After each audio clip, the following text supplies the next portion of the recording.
तो भैया जिस तरह से होते हैं दुर्घटना के कारण चार, नशा, नींद, मोबाइल, तेज़ रफ्तार, उसी तरह से होते हैं स्लो चार्जिंग के कारण चार। पहले वीडियो तो पूरी देखो मेरी यार। हाँ, तो आज मैं आपको बताने वाला हूँ स्लो चार्जिंग के। अगर आपका फ़ोन स्लो चार्ज होता है तो उसके चार मेन रीज़न होते हैं। उन चारों के अलावा कोई भी रीज़न नहीं होता है। जितने भी अगर आपको कहीं और पता चलता है कि ये भी रीज़न हो सकता है, तो ऐसा कोई भी रीज़न नहीं होता उन चार कारणों के अलावा।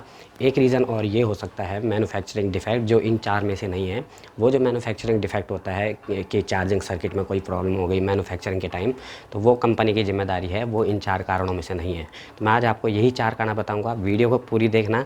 इन्हीं चार कारणों में से किसी कारण से आपकी बैटरी स्लो चार्ज होती है स्मार्टफ़ोन की। तो जो सबसे पहला कारण होता है वो होता है नकली चार्जर या फिर डेटा केबल का इस्तेमाल करना, चार्जिंग केबल का इस्तेमाल करना। अब देखो, कल परसों मैंने एक लाइव स्ट्रीम की थी, उसमें किसी ने मेरे से पूछा था इस बारे में कि फ़ोन स्लो चार्ज हो रहा है। तो मैंने उनको भी यही कारण बताया था। जब भी हम कोई नया स्मार्टफ़ोन लेते हैं तो जो उसके साथ हमें चार्जर और डेटा केबल मिलती है, अगर उनमें से कोई चीज़ ख़राब हो जाती है तो हम क्या करते हैं कि किसी भी थर्ड पार्टी से ख़रीद के कोई लोकल चार्जर, नकली चार्जर लेके आ जाते हैं और उसी से अपना स्मार्टफ़ोन चार्ज करते हैं। उससे हो सकता है शुरू में आपकी बैटरी तेज़ी से चार्ज हो, दुकानदार के कहने पे आपने ले लिया हो, दुकानदार ने आपको ये बोल के बेचा हो कि ये 2.1 एम्पियर का है और आपका फ़ोन तेज़ चार्ज करेगा। भले ही उस टाइम कुछ दिनों तक वो आपका फ़ोन तेज़ चार्ज कर सकता है, लेकिन धीरे धीरे वो आपकी बैटरी को डैमेज करने लग जाएगा, जिसकी वजह से क्या होगा कि आपका फ़ोन की जो बैटरी है वो लॉन्ग टाइम के लिए सही काम नहीं करेगी। कुछ टाइम बाद वो डैमेज होना शुरू हो जाएगी। उसके बाद जो दूसरा कारण होता है हमारे फ़ोन में अननेसेसरी एप्लीकेशंस। कई बार क्या होता है कि हम बहुत सारी ऐसी एप्लीकेशंस यूज़ करते हैं जिनको हम यूज़ ही नहीं करते हैं। एक्चुअल में यूज़ क्या करते हैं, इंस्टॉल ऐसा कर देते हैं कि वो इनको हम यूज़ नहीं करते हैं, और वो बहुत ज़्यादा हैवी एप्लीकेशंस होती है। बहुत सारी एप्लीकेशंस ऐसे होती है कि जो बैकग्राउंड में भी बंद करने के बाद भी बैकग्राउंड में बैटरी यूज़ करती रहती है, काम करती रहती है। तो इसके लिए हमें सिंपली क्या करना है, पहली बात तो हमें अपने स्मार्टफ़ोन से उन एप्लीकेशन को अनइंस्टॉल कर देना है जिनको हम यूज़ नहीं करते हैं, और जिनको हम यूज़ करते भी हैं और अगर आपको लगता है कि उन एप्लीकेशंस की वजह से आपका फ़ोन जो है वो स्लो चार्ज हो रहा है या काम भी स्लो कर रहा है, तो आपको क्या करना है, सिंपली सेटिंग में जाना है, एप्लीकेशन ऑप्शन में जाना है, और वहाँ से जिस भी एप्लीकेशन को आप ज़्यादा यूज़ नहीं कर रहे हैं या करंट टाइम पे यूज़ नहीं कर रहे हैं, तो उसको फोर्स स्टॉप का ऑप्शन आता है वहाँ पे तो वहाँ पे आप उसे स्टॉप कर देना। तो उससे क्या होगा कि वो बैकग्राउंड में काम करना बंद कर देगी। तीसरा जो रीज़न होता है हमारा चार्जिंग पोर्ट। देखो, टाइम के साथ क्या होता है कि हमारे चार्जिंग पोर्ट के अंदर बहुत सारी धूल, डस्ट वगैरह जमा हो जाती है, जिसकी वजह से हमारा जो चार्जिंग सॉकेट होता है या माइक्रो यूएसबी जिसको आप कहते हैं, या फिर टाइप सी हो गया, जिस टाइप की भी आप यूज़ करते हैं, वो वहाँ पे डस्ट की वजह से अच्छे से प्रॉपर जो चार्जिंग का वर्क होता है वो नहीं कर पाता है, जिसकी वजह से हमारी बैटरी या तो चार्ज नहीं होती है या फिर स्लो चार्ज होती है।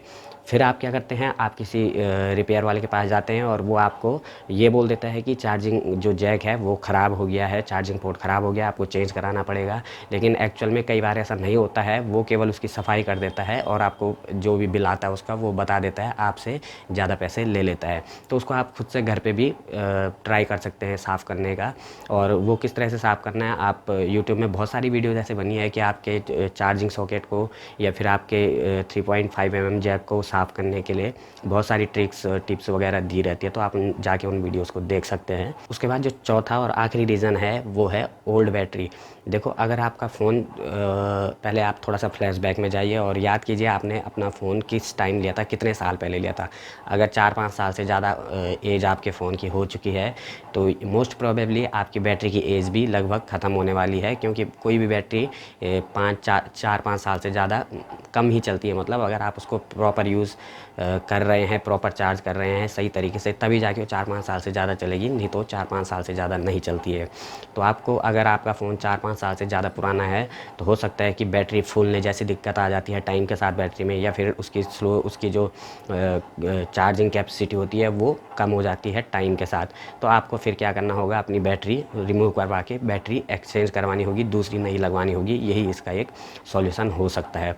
बस ये 4 रीज़न होते हैं मेन जो स्लो चार्जिंग के होते हैं। इसके अलावा जो मैंने 5वां रीज़न बताया वो मैन्युफैक्चरिंग डिफेक्ट होता है। देखिए, अगर मैन्युफैक्चरिंग डिफेक्ट होता है तो नए फ़ोन से ही, जब आपने स्मार्टफोन ख़रीदा है उसी टाइम से वो चार्जिंग में प्रॉब्लम आने लग जाती है, तो आप उस फ़ोन को रिटर्न करके रिप्लेस करवा सकते हैं उस टाइम पे, जब तक उसकी रिटर्न पॉलिसी होगी। तो बस यार, यही 4 रीज़न थे जो मैं आपको बताना चाह रहा था। अगर ये इन्फॉर्मेशन अच्छी लगी हो तो वीडियो को लाइक ज़रूर करना, अपने दोस्तों के साथ शेयर करना। चैनल को अभी तक सब्सक्राइब नहीं किया है तो चैनल को सब्सक्राइब ज़रूर कर देना, साथ में बेल आइकन दबा देना। फिलहाल आज के वीडियो में इतना ही, मिलते हैं नेक्स्ट वीडियो में, तब तक के लिए नमस्कार।